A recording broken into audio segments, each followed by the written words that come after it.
I just wanna ride my bike, yeah. I'm just sick of always watching the news. I just wanna go outside, yeah. Spend a weekend way up top with a view. Hey everybody, today marks 3 years since the start of this podcast. We started off using the voice memos app on my phone and used the earphones that came with the phone. So now look at us. We started from the bottom. We have a real mic. It's pretty amazing, right? But yeah, pretty exciting stuff. Been on a little break. So I had to upload something to commemorate the moment. It's probably gonna be unedited.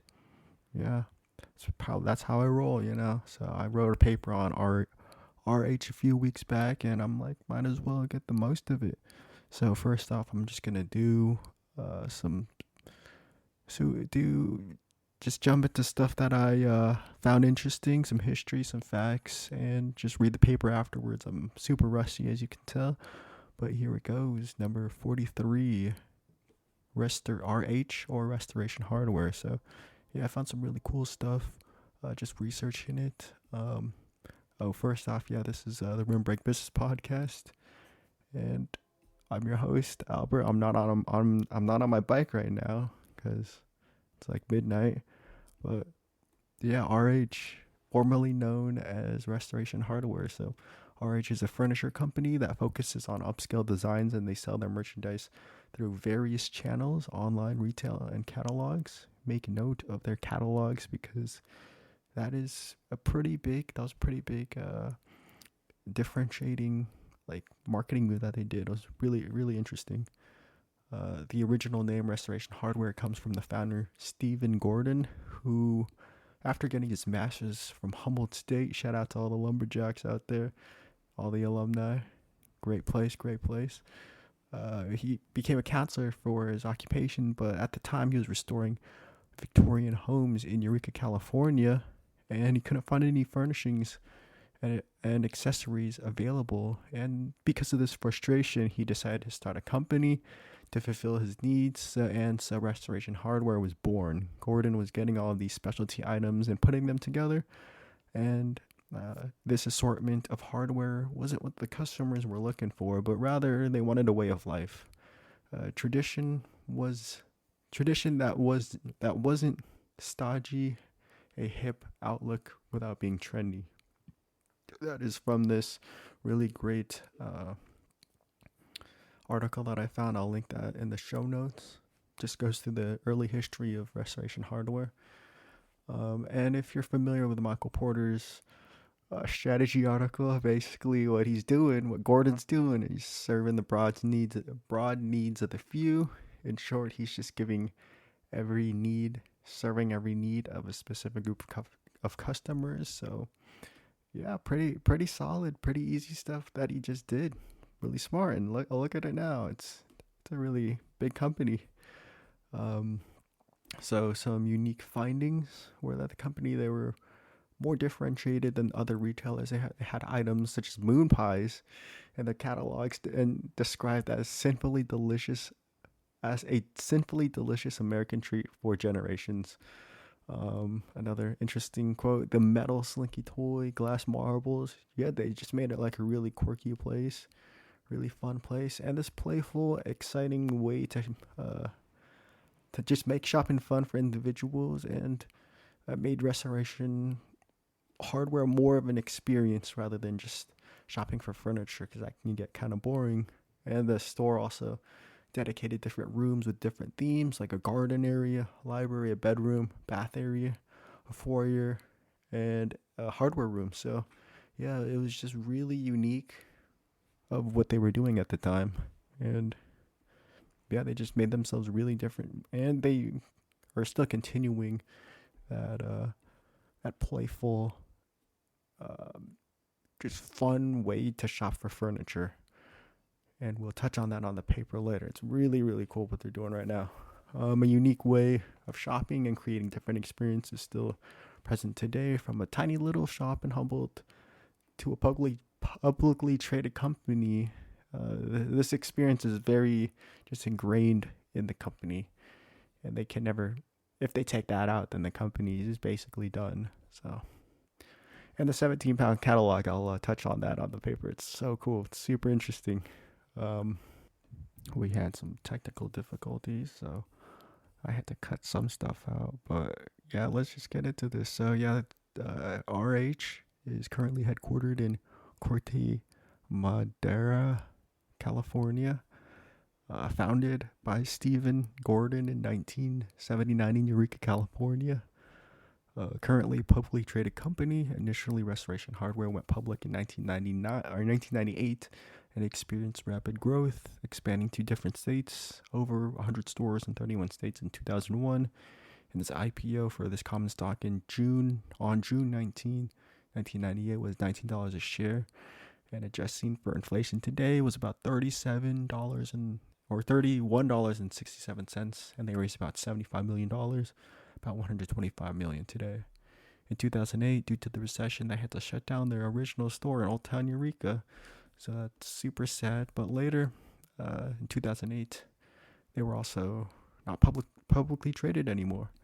And then 4 years later, in 2012, RH went public again and had an IPO of about $24, so about $28.40 today. And their ticker symbol was RH, hence the new name of the company, transitioning away from Restoration Hardware to RH. As of 2021, RH has a total of 68 galleries, 38 outlets, and 14 showrooms.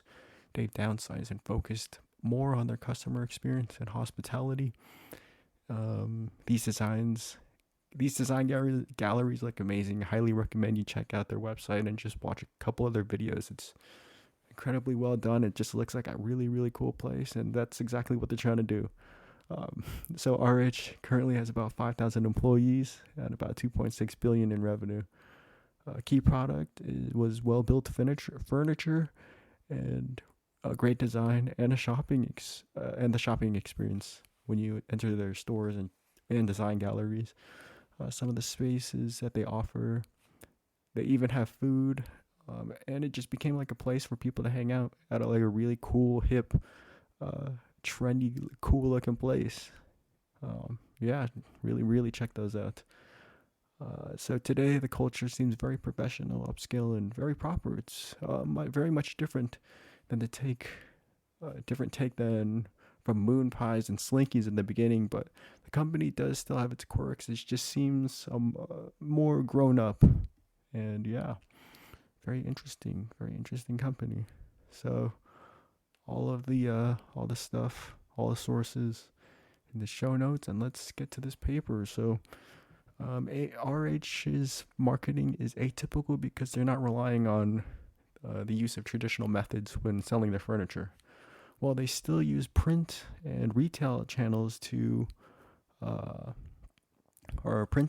channel their products, they really do want to add something unique and are much more daring with their marketing tactics.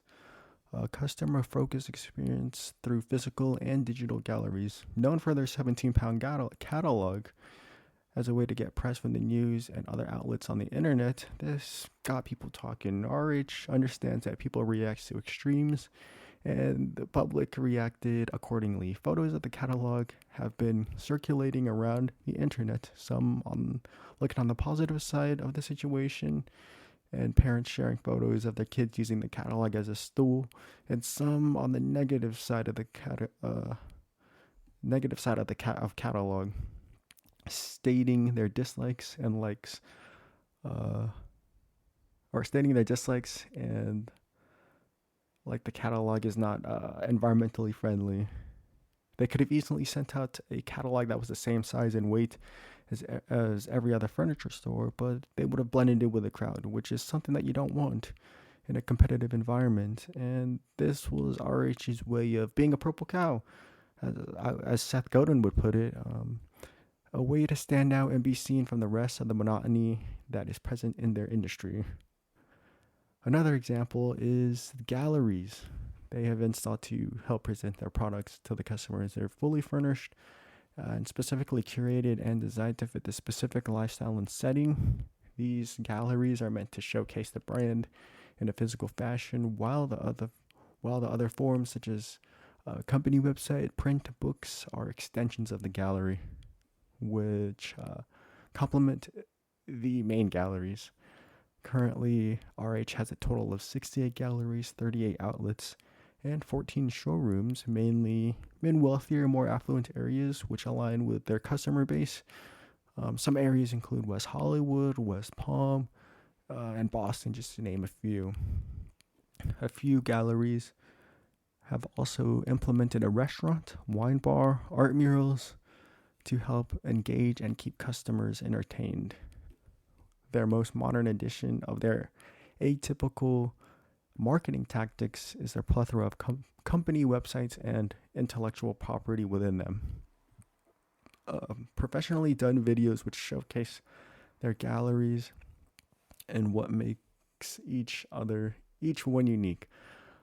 Some of the other RH websites include Beach House, Baby and Child, Modern, just to name a few.